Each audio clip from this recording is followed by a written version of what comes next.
फिर एक बार आप सभी का स्वागत है। मैं नवीन चौहान टैगोर पब्लिक स्कूल के ऑनलाइन क्लास में आप सभी का हार्दिक अभिनंदन करता हूं। अब हम चलते हैं, आज जो हम वीडियो बना रहे हैं 5 नंबर जो अपना दौर चल रहा है उसके अंतिम प्रश्न पर है और उसके कुछ अंतिम टॉपिक रह चुके हैं। उन टॉपिकों को आज हम समाप्त करते हैं, पढ़ते हैं। अगर फिर भी आपको कोई टॉपिक में कहीं भी इस लेसन में दिक्कत आई हो तो मुझे कमेंट्स बॉक्स में मैसेज लिखकर सूचना दे सकते हैं। अब चलते हैं, कल हमने पढ़ा था कि भारतीय संविधान में दिए गए राज्यों के लिए नीति निर्देशक तत्वों की व्याख्या करो। तो हमने उसमें पहला जो पॉइंट पढ़ा था, आर्थिक सुरक्षा संबंधी अधिकार दिया गया था, जिसमें आप सभी को पता है कि एक व्यक्ति को जीवन जीने के लिए आर्थिक व्यवस्था संबंधी, तो इसमें आपको ये सभी पता है कि व्यक्ति को जीवन जीने के लिए अर्थव्यवस्था अर्थात पैसे की आवश्यकता होती है। तो पैसा हम जानते हैं कि पैसा सब कुछ नहीं होता है, परंतु पैसा बहुत कुछ होता है। इसलिए व्यक्ति को अमूमन अपना जीवन सार्थक बनाने के लिए इस पैसे की आवश्यकता पड़ती है। तो सबसे पहले हमने जो नीति निर्देशक तत्व है उन्होंने इस आर्थिक क्षेत्र में व्यक्तियों की, नागरिकों की मजबूती पर ध्यान दिया, जिससे उन लोगों का आर्थिक स्तर बढ़ सके और वो अपना जीवन यापन कर सके। जैसे कि हमने पढ़ा कि स्त्री पुरुषों को योग्यता के आधार पर रोजगार पढ़ा था। दूसरा, दोनों के लिए समान रोजगार पर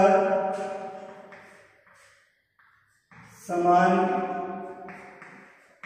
वेतन। जितने भी हमारे उद्योग धंधे हैं,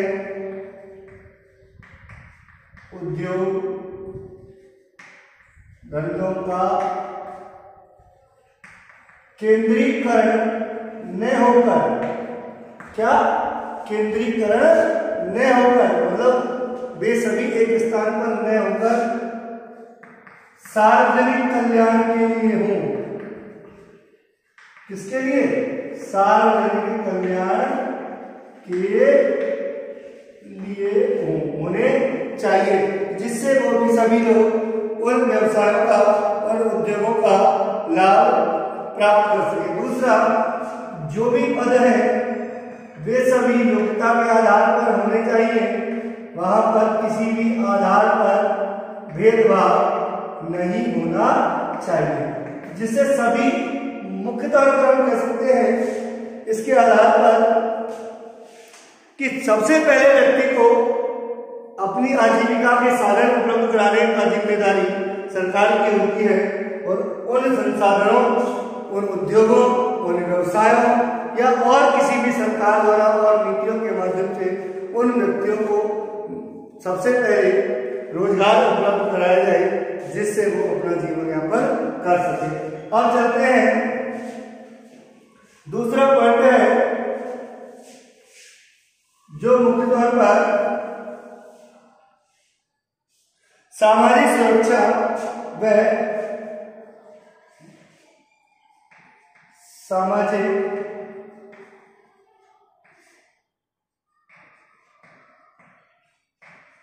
सुरक्षा व शिक्षा संबंधी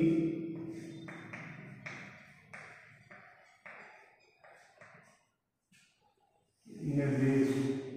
सामाजिक सुरक्षा व शिक्षा संबंधी निर्देश।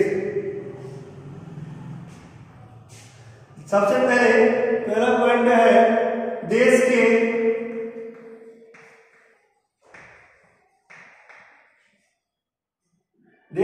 सभी नागरिकों के लिए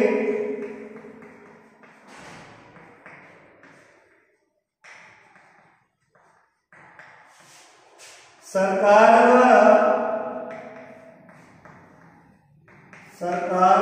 द्वारा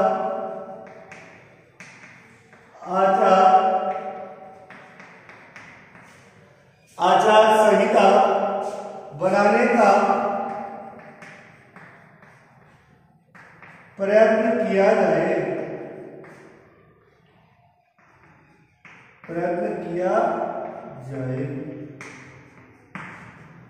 दूसरा टॉपिक पॉइंट है, जब शिक्षा आई है तो हम जानते हैं 86वें संविधान संशोधन कौन सा है हमारा, जिसे हम जानते हैं 6 से 14 वर्ष के बच्चों के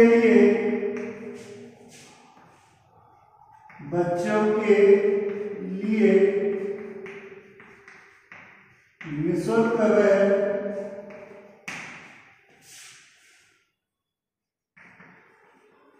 अनिवार्य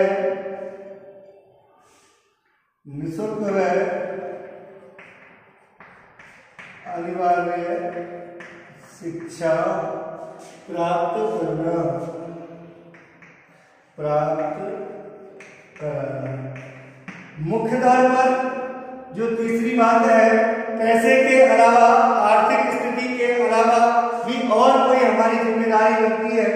सबसे पहली जिम्मेदारी बनती है पर्यावरण की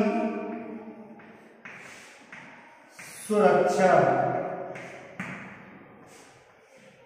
वन्य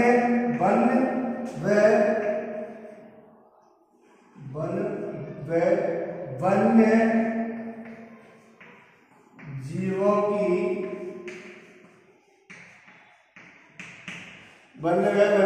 की सुरक्षा। नंबर 5, अनुसूचित जाति व अनुसूचित जनजाति को शिक्षा प्रदान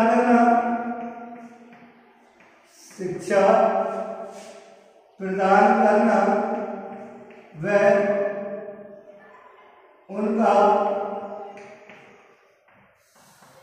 उनकी शोषण से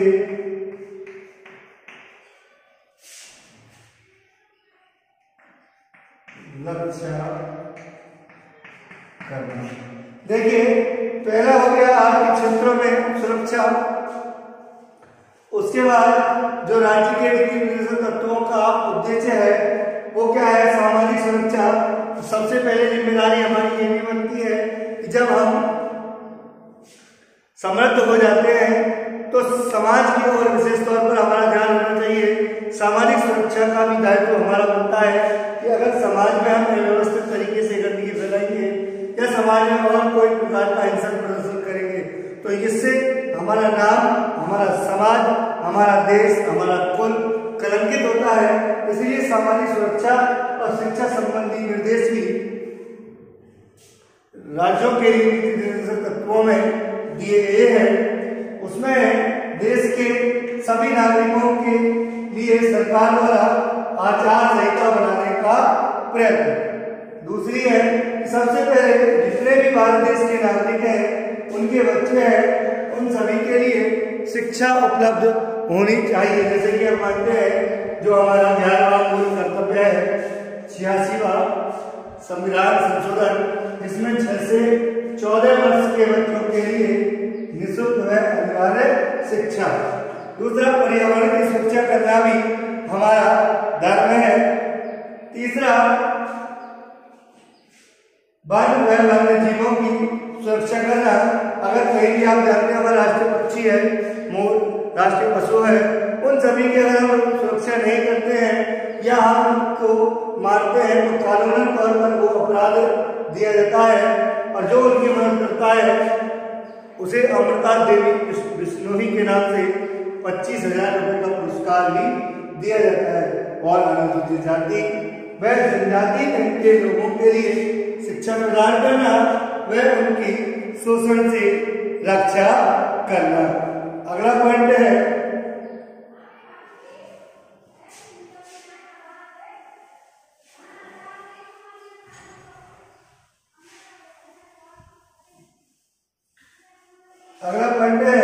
प्राचीन स्मारक पंचायती राज, प्राचीन स्मारक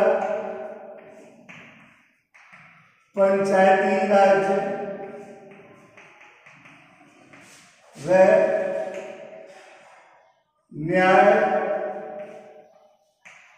संबंधी निर्देश। देखिए, आप जानते हैं प्राचीन स्मारक, पंचायती राज और न्याय, ये तीनों ही देश की मुख्य धरोहर है। इसके लिए अपन क्या करते हैं, आप सबसे पहले पंचायती राज व्यवस्था के बारे में जानते हैं। तो पंचायती राज व्यवस्था कहां से प्रारंभ हुई थी? आज क्या तारीख है? 2 अक्टूबर है, आज गांधी जी का जन्मदिन है। तो पंचायती राज व्यवस्था का आरंभ राजस्थान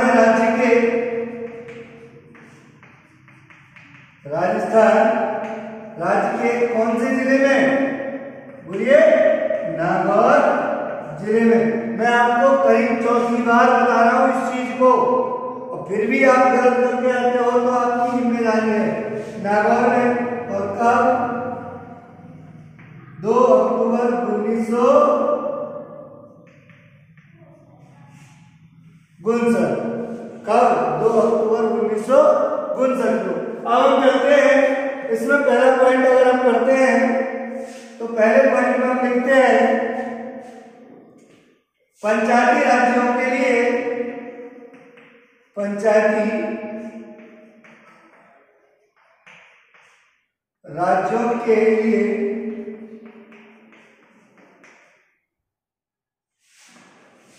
ऐसी शक्ति व अधिकार प्राप्त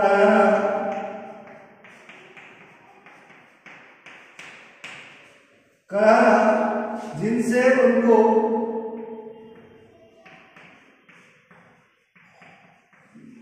मजबूती मिले। उसके लिए अपन क्या करते हैं? विकेंद्रीकरण।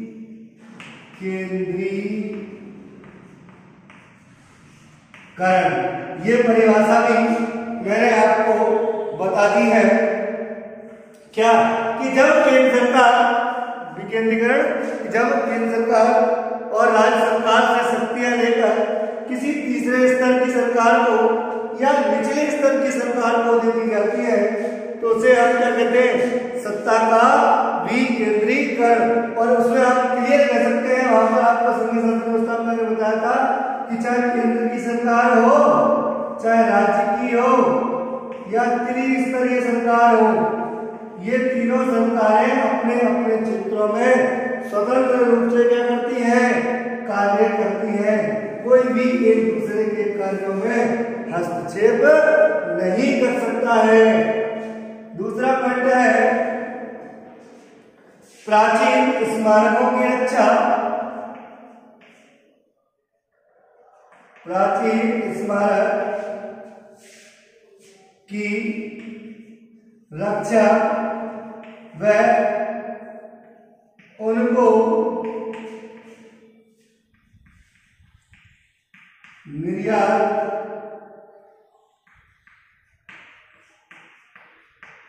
करने से रोकना। आप जानते हैं ताजमहल है, लाल किला है, जितने भी महल है, जामा मस्जिद है, फतेहपुर सीकरी की दरगाह है, हवा महल है, जल महल है, बहुत से दुर्ग है, चित्तौड़गढ़ दुर्ग है, बहुत सारे पुराने प्राचीन स्मारक हैं। तो ये हमारे देश की धरोहर है, इससे ही हमारे देश का गौरव बढ़ता है। ये एक राजस्थान की अगर हम बात करें तो राजस्थान का गौरव चित्तौड़गढ़ दुर्ग है। तो अगर हम इनकी रक्षा नहीं करेंगे तो हमारे राज्यों की भी रक्षा नहीं होगी, क्योंकि जिसके नाम से हमारे राज्य को जाना जाता है, तो अगर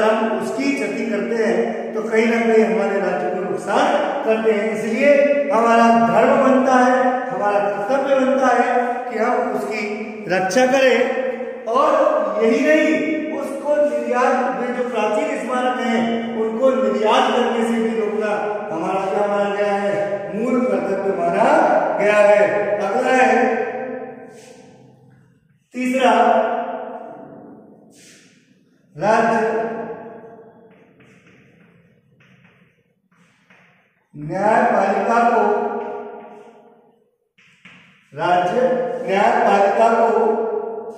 कार्यपालिका से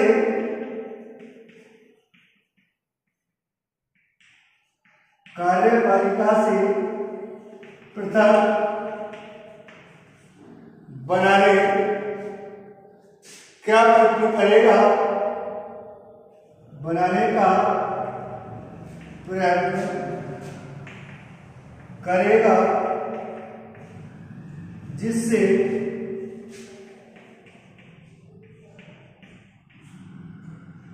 स्वतंत्र रूप से न्यायपालिका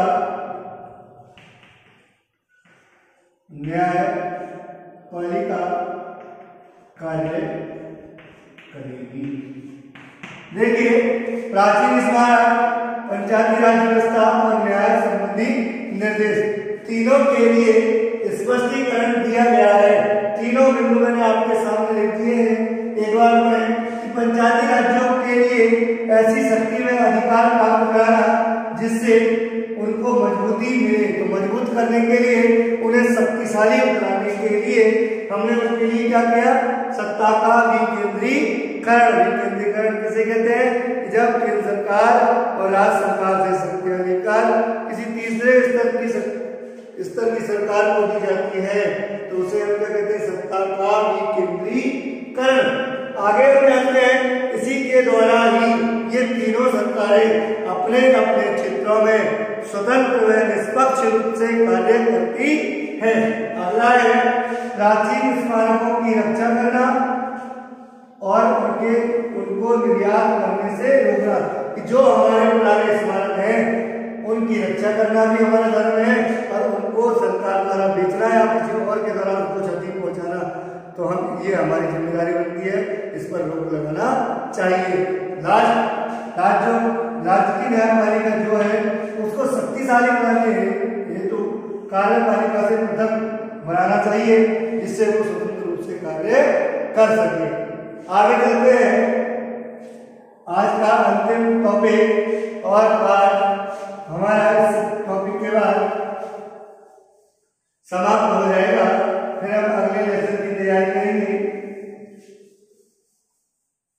देखिए, और अगर आपको कहीं भी इसमें क्वेश्चन आ रहा है कि भारतीय संविधान में दिए गए मूल कर्तव्यों की व्याख्या करो, तो आप सभी जानते हैं मूल कर्तव्य कितने हैं, 11। वो आपको अपनी किताब में से ही पढ़ने हैं।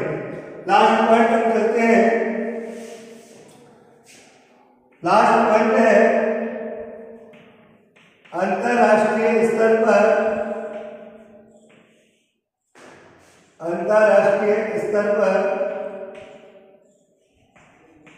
शांति व सुरक्षा संबंधी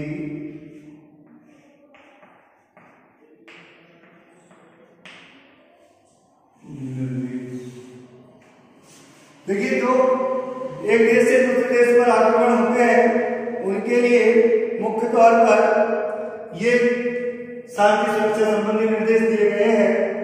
इन सभी के लिए मुख्य तौर पर काम आता है अनुच्छेद 51। एक पॉइंट पढ़ा था हमने भारतीय संविधान की विशेषता में, वसुधैव कुटुंबकम, कि संपूर्ण धारा हमारी क्या है, भाई बहन है, हमारा पूरा एक परिवार है। तो इसलिए हम चाहते हैं कि अंतरराष्ट्रीय स्तर पर भी कभी अशांति उत्पन्न ना हो, वहां भी सुख शांति अमन चैन रहे। हमारे यहाँ नहीं, वहां भी सुख चैन होना चाहिए। तो सबसे पहले इस पहला पॉइंट है अंतरराष्ट्रीय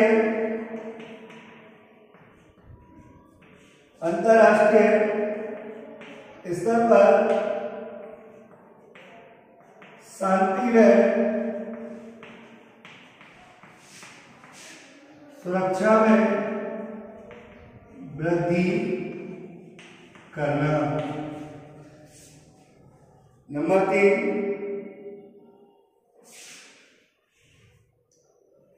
दो परस्पर विरोधी राष्ट्रों के मध्य शांति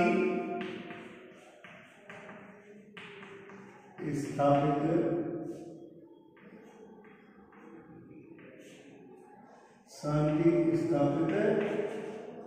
करना।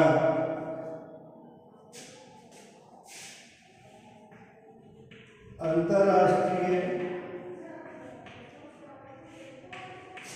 स्तर पर विदेशों से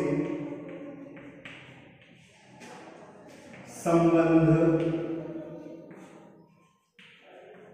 बनाए रखना। नंबर 4, अंतर्राष्ट्रीय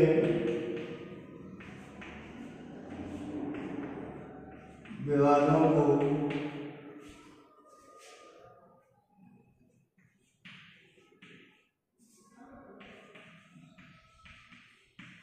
सुलझाना। अंतर्राष्ट्रीय विवादों को सुलझाना। देखिए, हम पढ़ते हैं भारत के पंचशील सिद्धांत। पंचशील सिद्धांत में क्लियर दिया गया है 5 ऐसे सिद्धांत कि जो एक दूसरे देशों के मध्य शांति स्थापित करने में मदद करते हैं। तो उसके लिए अपन जानते हैं कि पंचशील सिद्धांत का निर्माण भारत और चीन के मध्य हुआ था 29 अप्रैल 1954। तो सबसे पहले हम इसको पढ़ते हैं अंतर्राष्ट्रीय शांति और सुरक्षा संबंधी निर्देश में कि अंतर्राष्ट्रीय स्तर पर शांति और सुरक्षा में क्या करना, वृद्धि करना। कहीं भी एक दूसरे देशों में अगर हम कहीं भी व्यापार संबंधी सुविधा करते हैं, एक दूसरे देशों में आवागमन करते हैं, प्रधानमंत्री आप देखोगे कि नरेंद्र मोदी दिन प्रतिदिन महीने में 1-2-3 बार विदेशी यात्रा करते हैं। तो उसका एकमात्र कारण है कि जब तक हम विदेशों से संबंध स्थापित नहीं करेंगे तो तब तक हम दोनों देशों के बीच में कटुता बनी रहेगी। इसलिए किसी भी समस्या का युद्ध करने में नहीं, आपस में बातचीत के दौरान भी किसी भी बड़ी समस्या को सुलझाया जा सकता है। तो इसलिए विदेशी यात्रा करना। दूसरी इसमें वाले लेते चलो, विदेश यात्रा व व्यापारिक संबंध बनाना। अगला है, दो जो परस्पर विरोधी राष्ट्र है, हमारा दायित्व बनता है कि उनको आपस में बैठाकर उनके बीच किस मुद्दे पर बहस हो रही है उसमें शांति स्थापित करना भी हमारा दायित्व बनता है, हमारे देशों का दायित्व बनता है। अगला है, अंतर्राष्ट्रीय स्तर पर विदेशी संबंध बनाए रखना। जो मैंने बताया था, अंतर्राष्ट्रीय जो विवाद है उनको एक मंच, महासभा होती है हमारी, जो यूएन होती है, उसका एक बिंदु होता है महासभा। वहां पर परस्पर सभी मित्र राष्ट्र एक साथ बैठकर उन आपस के मतभेदों को बैठते हैं और सुलझाते हैं उनको। और जो देश के बीच परस्पर संघर्ष की स्थिति होती है, वहां सभी स्थायी सदस्य जो देश मौजूद होते हैं 5, वो उनके मध्य पूरे ऐसे संबंध बनाने का प्रयत्न करते हैं कि जिससे आपस में युद्ध नहीं हो। उसका कारण यह होता है कि जब दो देशों में युद्ध होता है तो क्षति उन दोनों देशों को ही नहीं होती है, क्योंकि वो शक्तियां होती हैं, परमाणु शक्तियों का प्रयोग होता है, तो जिससे वायुमंडल भी दूषित होता है, पशु पक्षियों के लिए भी नुकसान होता है।